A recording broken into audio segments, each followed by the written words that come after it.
Ang intense ng mga kaganapan ngayon sa abot kamay na pangarap sapagkat lalamunin na nga ng konsensya itong si Zoe at hihingi nga ito ng tawad sa lolo Pepe niya dahil sa palagi nitong pagpaparamdam sa kanya.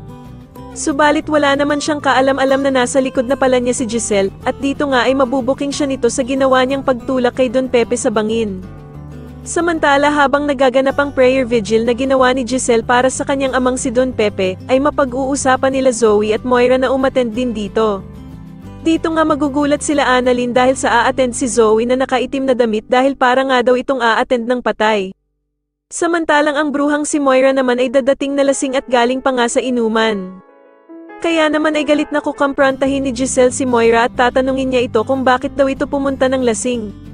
Sa kabilang banda naman, matapos ngang magdasal ni Doc Robert para sa paggaling ng kanyang amang si Don Pepe, ay bigla naman itong magtatapat ng mga nararamdaman niya kay Lynette. Kaya naman ay ko-comfort siya ni Lynette at yayakapin niya nga si Doc Robert at sasabihin niya na kapag nagising na daw si Don Pepe, ay siguradong magiging proud ito sa kanya.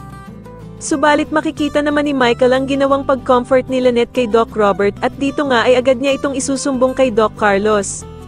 Pero habang nagsusumbong nga itong si Michael kay Doc Carlos ay bigla naman siyang makikita ni Doktora Denise at tatanungin niya nga ito kung bakit kailangan pa daw nitong paalam kay Doc Carlos ang ginagawa nila Lynette at Doc Robert.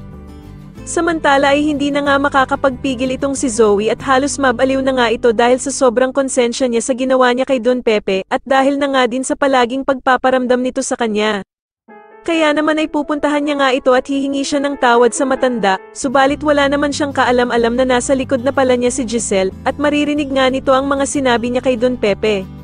Sa tingin niyo dito na nga kaya tuluyang mabuking si Zoe sa ginawa nitong pagtulak kay Don Pepe sa bangin na naging resulta ng pagkakaaksidente nito, mas lalo na nga talagang nagiging exciting ang mga susunod na kaganapan kaya naman ay mas lalo pa nating abangan ang mas lalong gumigandang abot kamay na pangarap. Maraming salamat po sa inyong panonood at sana po ay ma-subscribe niyo ako. Maraming salamat po.